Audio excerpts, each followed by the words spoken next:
Hello, my name is Jonathan Wilkins, and today I'd like to talk about how to use a Greek lexicon. What is a Greek lexicon? Well, it's sort of like a dictionary. It gives Greek words and gives their meaning and tells about them and a few grammar things and things of that nature. Today we're going to be using, well, first of all, we're going to be using Thayer's Greek English Lexicon of the New Testament, coded with Strong's Concordance numbers, by Joseph H. Thayer. Can't get the whole book in shot, but we'll work around that. Alright, if you were with me last time, we looked up a word in Strong's Concordance. Actually, we looked up three. If you recall, the Greek word we looked up was the word ship. And coded with Strong's Concordance numbers is going to come in handy here, because remember the Strong's number for the word ship? When we looked it up, it was 4143. That's going to come in handy. Because once you look up a word in your Strong's Concordance, and it's a Greek word, otherwise we'd be using a Hebrew concordance, but we're going to look at the Greek for right now. And it's a Greek word, and you're thinking, that was nice, but I want to know more. I want to dig deeper. Well, go find yourself a Thayer's Greek English Lexicon of the New Testament. Make sure it's coded with Strong's Concordance numbers if you want to look up the Strong's number to correspond with it. Even for more advanced users, I recommend using the one coded with Strong's Concordance numbers, because sometimes it's just a little easier to look up words. Alright, so how do we use this thing? Well, first of all, you gotta open it. And it gives you all types of information and a preface. It should give you a list of ancient authors, because lexicons like to refer to ancient authors, and it'll give you the name of the author they refer to and about the year he lived. So, if they say, well, this word was used by Aristophanes, you can say, well, Aristophanes, the grammarian lived from 444 to 380 BC, whereas Aristophanes the grammarian lived about 200 BC. So that's a handy thing to tell you about the age. Let's see. They like to quote Homer. Where was Homer? Homer's about 900 BC. Right around. Now there's a question mark saying we don't quite know, but it's close. Let's see. List of books referred to by their name, or their author's name, or by extreme abridgment of the title. If they're referred to a book, this will be like BBDD is Bible Dictionaries, comprising especially the work just named, and third edition of Kitto's Cyclopedia of Biblical Literature, things of that nature. They might refer to the Dictionary of Antiquity. Vulg, or the Vulgate, is the translation into Latin known as the Vulgate. Another important one to know, where is it? SEPT, that is not September. That is the translation of the Old Testament into Greek known as the Septuagint. There was a group of Jews in Alexandria, if I'm not mistaken, or right around Alexandria, Egypt, that tradition holds there were 70 some odd translators that took the Hebrew Old Testament and translated it into Greek. And it's often used as a tool to study words, and Septuagint, or SEPT, is the abbreviation. It's called the Septuagint. It has to do with the Greek word for 70, because there were, according to legend, 70 men. 70? 75. Right around 70 that worked on it. Alright, now we're going to get to the meat of the matter. More abbreviation stuff. Then you start off with the letter alpha, and see 1, 2, 3, 4, 5, 6, 7, 8. Those are the Strong's numbers. So if you were to look up a word in Strong's and it said, it's 1, the Strong's number is 1, and it's in the New Testament, so you know it's going to be Greek, you can come here and look up 1. 1 is alpha, the first letter of the Greek alphabet, opening of the series which the letter omega closes. Hence the expression ego eimi ta alpha kai ta omega. I am the alpha and omega in Revelation I 8:11. Okay, when Thayer and most lexicons refer to a scripture, they will give the book. Yeah, that's easier to read in Strong's. Okay.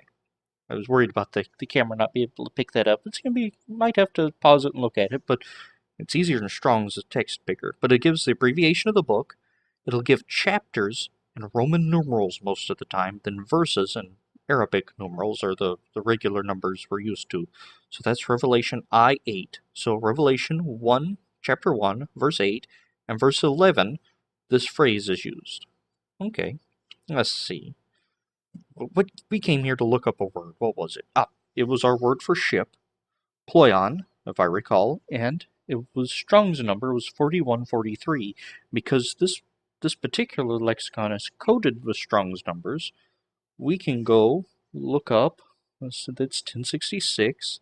The Battle of Hastings. Anyway, let's see. We can look up the Strong's number, and that would tell us, or that would lead us right to the right word. There's 3001. I want 4143. There's 37. I'm still in 37. I'm 3997, so that's getting closer. 4,000. 42, I passed it. There's 4181. There's 4170 something. 50. Let's see. 4148, so it's got to be close. 4143. Ploion. Alright, so you have the word here in bold, the Strong's number off to the side, ploion, then you have a comma, a dash, and here you have an u, omicron upsilon. That is the genitive form of the word. Oftentimes the noun, like our noun up here, placemanoi, forgive me, placemane.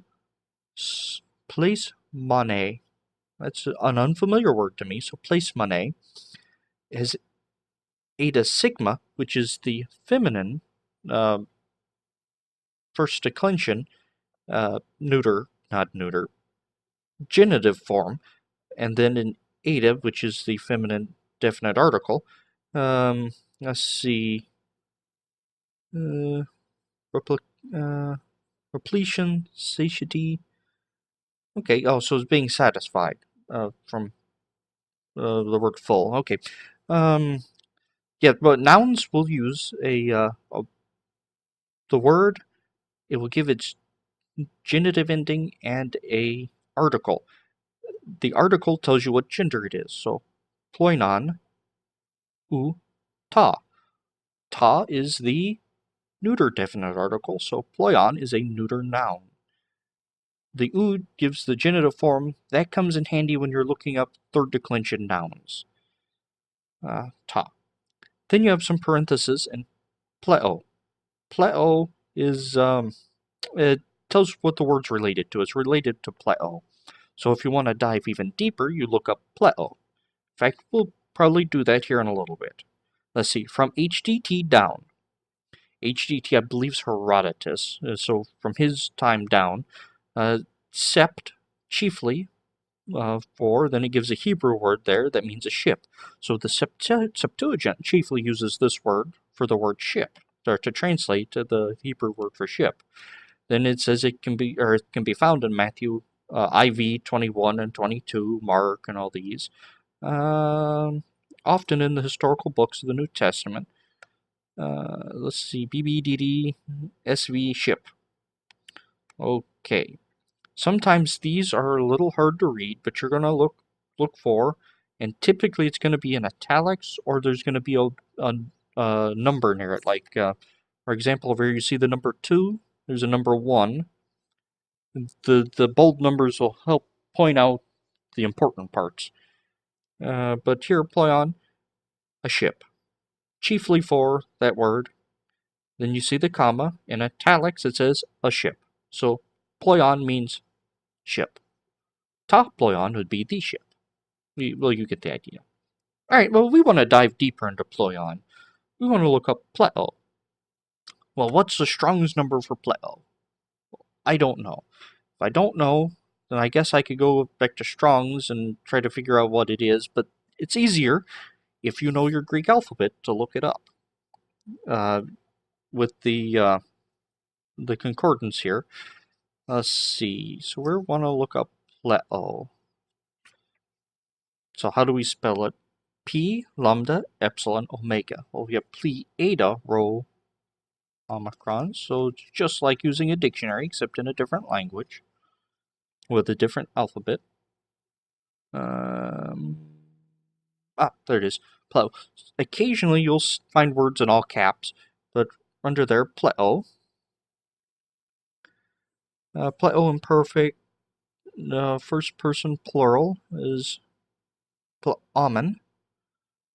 Latin pluo, fluo, or our, float, flow, etc. From Homer down, to sail, navigate, travel by ship.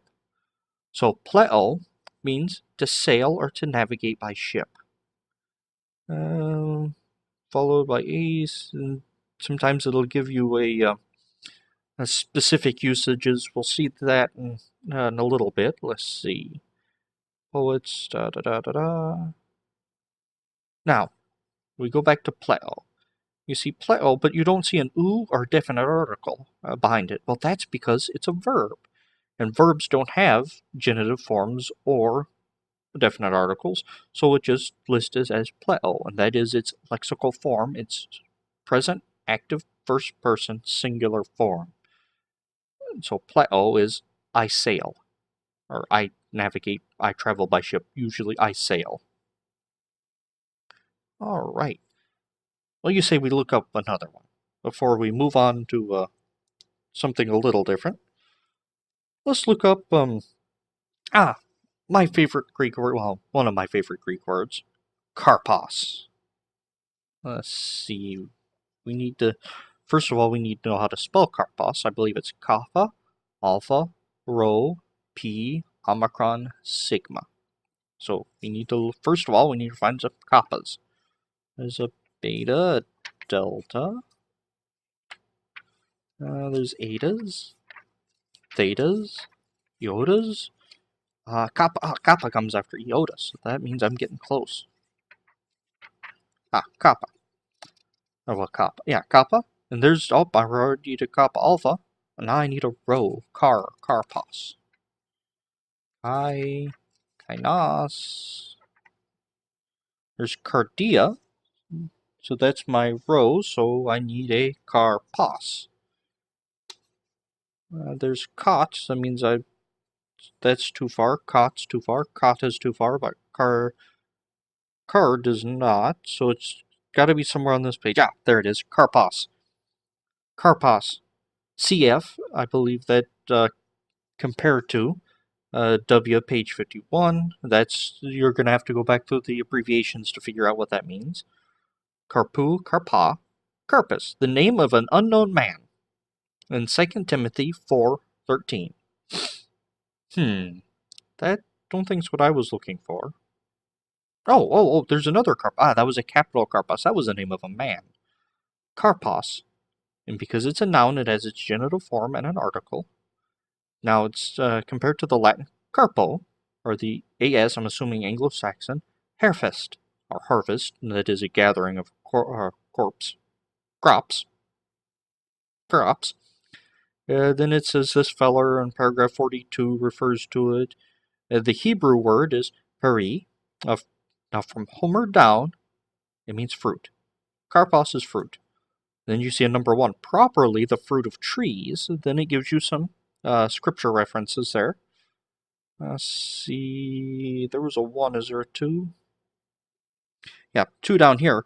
Metaphorically, that which originates or comes from something, in effect or result. I believe they'll say the fruit of the body, or children.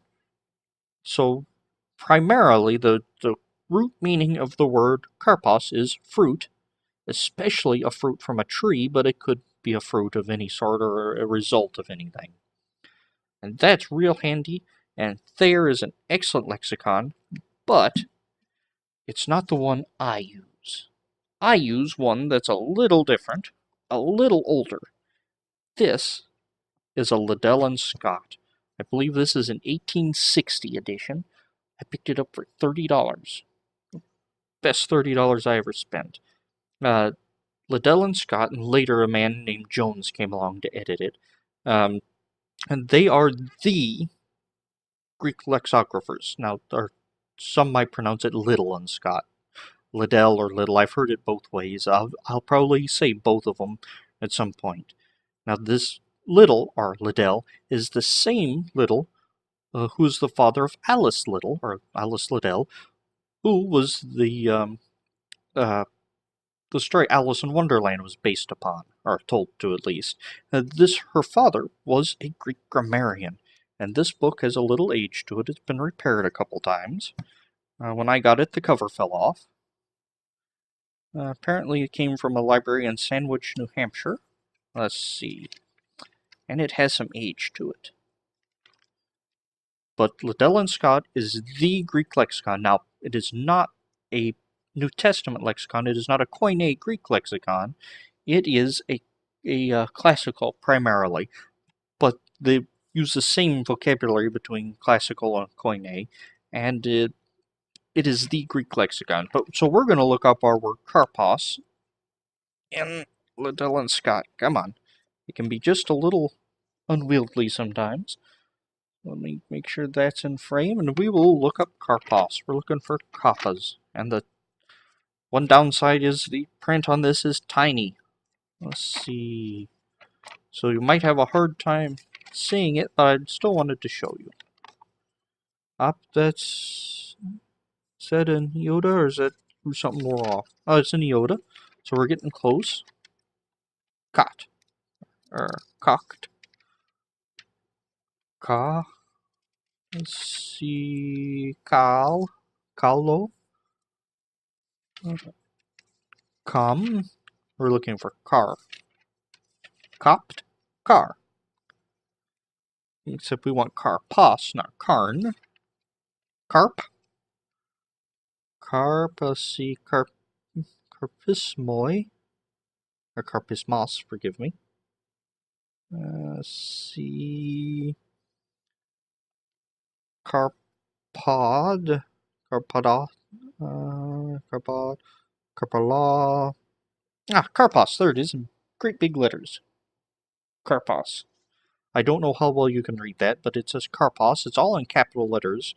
Not sure why in this case, but it is.